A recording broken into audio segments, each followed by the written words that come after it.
मुशायरे का आगाज किया जाए, इससे पहले कुछ नसरी गुफ्तगू हो जाए। आज की इस तकरीब के हवाले से मैं अपने ख्यालात का इजहार करने के लिए बैनुल-अक़वामी शोहरत याफ्ता शायर और नाज़िम मोहतरम जनाब वासिफ फारूकी साहब से गुजारिश कर रहा हूँ कि वो तशरीफ लाएं और अपने ख्यालात का इजहार फरमाएं। सदर मोहतरम, हमारे मुख्य अतिथि महोदय, स्टेज पर विराजमान राजा कासिम साहब, हमारी बहनें, शुरा कराम, बुजुर्गों, दोस्तों और साथियों,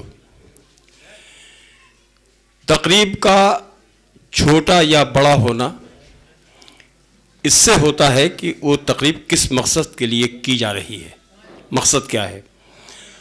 उर्दू अकादमी के इश्तराक से इस छोटे से मदरसे में अकील साहब की मोहब्बतों के तुफैल इस अदब की महफिल को आरास्ता किया गया है और इस महफिल को मानवर और मंसूब किया गया है अटल बिहारी वाजपेयी जैसी इतनी बड़ी शख्सियत से, जिनको हमारे मुल्क का सबसे बड़ा एजाज़ भारत रत्न भी दिया गया। वो हमारे मुल्क के वज़ीर आज़म रहे। एक ऐसा किरदार जिसके बारे में मुझ जैसे छोटे आदमी को उनके बारे में बोलने का हौसला ही नहीं है, लेकिन मुझे हुक्म है कि मैं अटल जी के बारे में कुछ बातें आपसे अर्ज़ करूं। अभी सग़ीर नूरी साहब जो इस के रूह रवां हैं इस प्रोग्राम के, उन्होंने ये फरमाया कि वीज़ा प्रणाली को उनकी वजह से आसान किया गया। मैं थोड़ी सी इस्लाह करना चाहता हूँ कि उस ज़माने में पासपोर्ट मिलना लोगों के लिए बड़ा मुश्किल अमल हुआ करता था जब वो फॉरेन मिनिस्टर थे हिंदुस्तान के।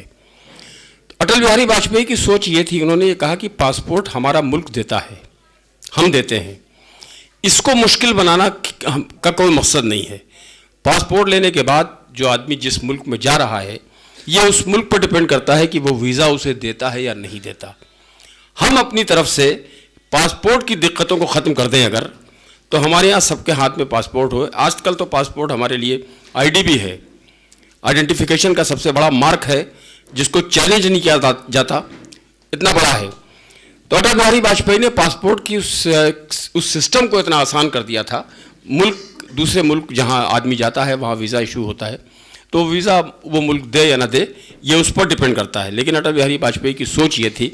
मैं एक वाक़या ख़ास तौर पर बताना चाहता हूँ। आज हिंदुस्तान में बीजेपी की हुकूमत है। अटल बिहारी वाजपेयी भी बीजेपी के ही प्रधानमंत्री थे।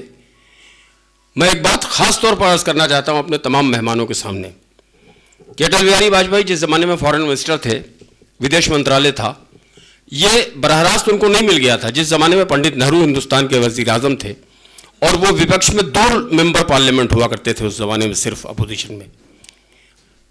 उस ज़माने में बीजेपी नहीं थी, जनसंघ पार्टी थी, जिसके मेंबर पार्लियामेंट अटल बिहारी वाजपेयी थे। बलरामपुर से पहली मरतबा इंतखाब लड़के वो पहुँचे थे। उनसे पंडित नेहरू इतना खुश और इतना इम्प्रेस थे, पंडित नेहरू इतनी मोहब्बत करते थे उनसे, कि फॉरेन डेलीगेशंस जितने भी उस ज़माने में गए हिंदुस्तान से, उसमें उन्होंने अपोजिशन के एक ही नाम को अपने साथ हमेशा शामिल रखा और वो नाम था अटल बिहारी वाजपेयी। ये उस ज़माने की सियासत की वसीउन नज़री भी थी कि वहाँ अपोजिशन हुकूमत का हिस्सा समझा जाता था अपोजिशन को। अब अपोजिशन दुश्मनी करने के लिए होता है, तामीरी काम करने के लिए नहीं होता।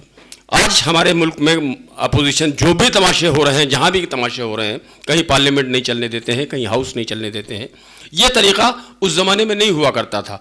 अपोजिशन लीडर की हैसियत से जो तहजीब होनी चाहिए, जो मुहज़्ज़ब रवि होनी चाहिए, उस मुहज़्ज़ब रवि के अलंबरदार थे अटल बिहारी वाजपेयी।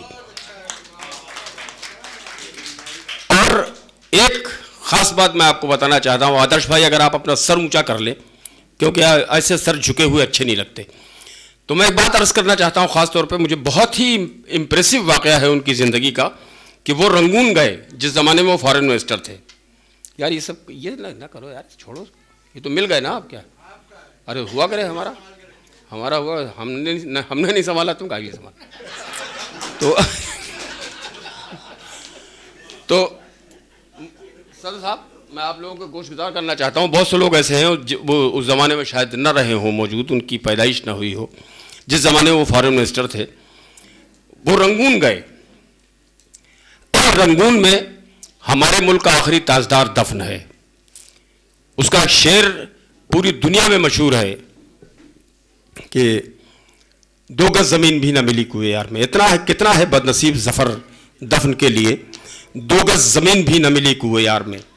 यह शेर रंगून में उनके मज़ार पर लिखा हुआ अटल बिहारी वाजपेयी ने देखा, पढ़ा, और अटल जी ने वहाँ एक अजीब व गरीब फैसला किया, जो आसान फैसला नहीं था। उस ज़माने में वो वज़ीर आज़म नहीं थे, बल्कि वो वज़ीर ख़ारजा थे हमारे मुल्क के।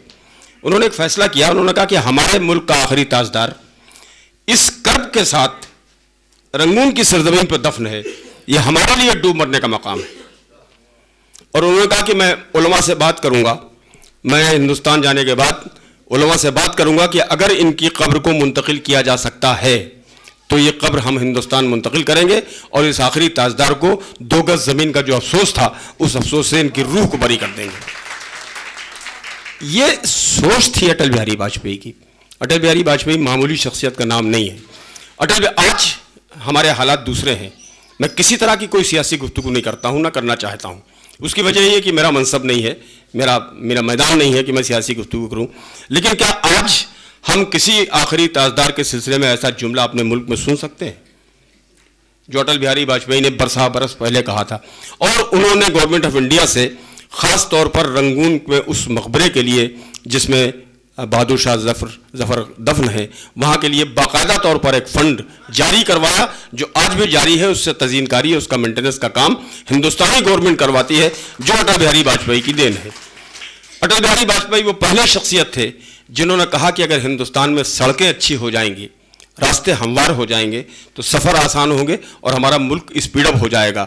ये जो आप इस वक्त 4 लेन के सड़कों का कल्चर पूरे हिंदुस्तान में देख रहे हैं, 6 लेन 8 लेन की, ये इसकी बुनियाद, अगर सोच इसमें राजीव गांधी की शामिल थी, तो इसका इम्प्लीमेंटेशन अगर किया है तो वो अटल बिहारी वाजपेयी के दौर हुकूमत में हुआ है।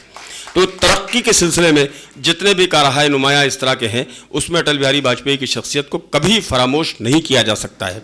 वो वजह ये है शायद कि एक शेर अभी मैं बैठे बैठे अभी यहाँ कह रहा था कि रंग तो दीवारों दर का ज़ाफ़रानी हो गया, खुशबुओं का जिक्र लेकिन बेमानी हो गया। तो खाली ज़ाफ़रान का रंग देने से बात नहीं बनती है, ज़ाफ़रान की खुशबू भी आनी चाहिए हमारे किरदार से। और हमारी जो ये ज़ाफ़रानी खुशबू है, ये उनका है। इसकी ज़रूरत है हमें कि अपने अमल से और ख़ास तौर पे अपने एटीट्यूड से हम ऐसी कोशिश करें कि अगर ज़ाफ़रानी रंग है तो ज़ाफ़रान की महक भी महसूस की जानी चाहिए। बहुत बहुत शुक्रिया कि आपने मुझे मौका दिया अटल बिहारी जी के बारे में इस तरह की गुफ्तगू करने का। बहुत थैंक यू।